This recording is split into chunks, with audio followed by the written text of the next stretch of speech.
Buffy the Vampire Slayer's sixth season often draws criticism, particularly for its choice of antagonists in the trio, comprised of Warren, Jonathan, and Andrew.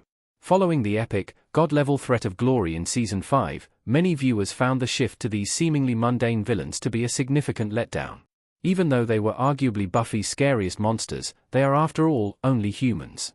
Granted, they are very smart humans and capable of understanding and manipulating supernatural influences, but they often have a bumbling dynamic that undermines their menace.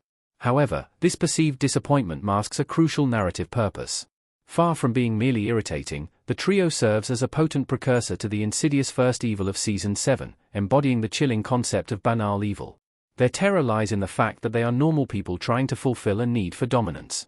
They also reflect a wider portrayal of toxic masculinity in the season, and its pervasive threats to autonomy and consent within the Buffyverse, which makes for some of the most controversial Buffy episodes. Why Buffy fans can't stand the trio as Season 6's big bad? They seem underwhelming. The trio is highly unpopular with Buffy fans, but not merely because they are irritating. The real reason Warren, Jonathan, and Andrew are so despised is because they are the next big bad after Glory in Buffy Season 5. Glory was a god, and represented an almost insurmountable challenge for Buffy and the Scoobies, one that it often seemed like they were unable to face. Buffy gave the ultimate sacrifice to stop Glorificus' ritual. After fulfilling the first Slayer's prophetic statement that death is her gift, the trio storyline felt like a letdown to a lot of viewers. However, an essential challenge to this common gripe is that the trio perfectly lays the ground for the first evil.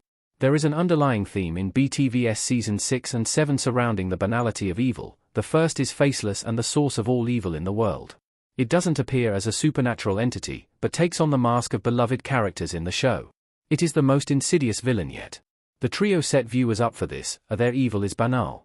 Some of the most grim threats the Scoobies have to face are of the ordinary, reckless variety. Tara has one of the most horrifying deaths in Buffy because she is killed by mortal means. The trio are simply ego-wounded, entitled men who want to feel a sense of power over others. The trio are the worst villains because their toxic masculinity is too real. Lack of agency is a major theme in the season. Warren, in particular, is one of the evilest villains on Buffy the Vampire Slayer because of his core misogyny and entitlement. He is the most overt, while Andrew and Jonathan, although clearly wanting a sense of belonging, ultimately make their own choices and engage in the same behavior. One trio's lair scene in Buffy takes a dark turn, starkly exposing their banal evil and view of women.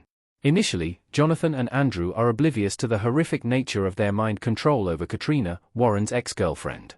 Dressed in a subservient costume, she serves them champagne and calls them master.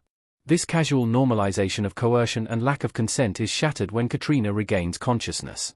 The scene pivot, highlighting her as a victim deprived of free will, transforms the earlier humor into a chilling commentary on the normalization of sexual assault.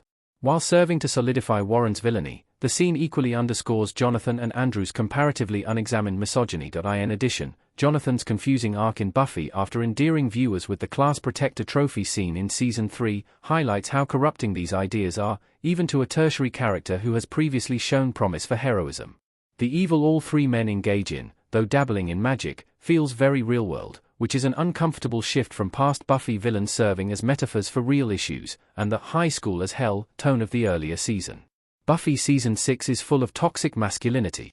This flaw isn't restricted to the trio. Toxic masculinity presents not only via the trio, but also across Season 6 of Buffy the Vampire Slayer. Warren's toxicity is overt and unapologetic, manifested in his explicit desire to dominate and defeat strong women. It's further exemplified by his attempt at forcing his ex-girlfriend into sexual slavery and his subsequent murder of her when she regains her free will. He consistently disregards consent, plants cameras to spy on Buffy, and orchestrates schemes to undermine her reality and autonomy. Xander is also not without his toxic moments, in this season, especially. He is convinced he has good intentions, while consistently shirking emotional responsibility, along with showing unfair judgment about his friends' lives. He elbows his way into his female friend's business under the guise of concern. He also leaves Anya at the altar, and later beats up a largely defenseless Spike upon discovering them together. Spike, too, abuses Buffy in Season 6, including the assault in the episode Seeing Red, which James Masters has described as his personal hell, via Deadline. The complex and often volatile relationship between Buffy and Spike also highlights destructive patterns, as they frequently hurt each other, with Spike's aggressive tendencies directed at Buffy even prior to this. The series uses this dynamic to explore the difficult reality of relationships formed under duress, where Buffy, emotionally isolated after her resurrection, finds herself relying on Spike for support. This is because her friends, consumed by guilt, cannot provide it. The trio at least got fitting endings, mostly. Their endings portrayed their varying capacity for redemption. Although flaying Warren didn't alleviate Willow's grief, it was an incredibly cathartic moment on the show, especially as Tara is so rightly loved by viewers. Dark Willow spiraled and took things too far later, but Warren being on the receiving end of Willow's vengeance is easily understood. It simultaneously highlights that there can be no ultimate justice for what Warren has done. It doesn't cure Willow's heartbreak, as shown by the Dark Willow storyline, and the loss of Tara's gentle soul makes it feel all the more unfair. Similarly, Jonathan's death is not 100% satisfying because he is on the cusp of redemption when he dies. Having come back to Sunnydale to answer for his crimes, Andrew is arguably less deserving of the opportunity to atone than Jonathan, but Buffy the Vampire Slayer Season 7 shows that is just how the chips have fallen, like in real life. He then has to take the chance Buffy has given him to be better. He sought redemption in the final season, and he mostly achieves this, eventually showing remorse for his past actions. In a season of moral grays, there is the additional factor that Andrew is heavily implied to be in love with Warren, influencing but not excusing his decisions.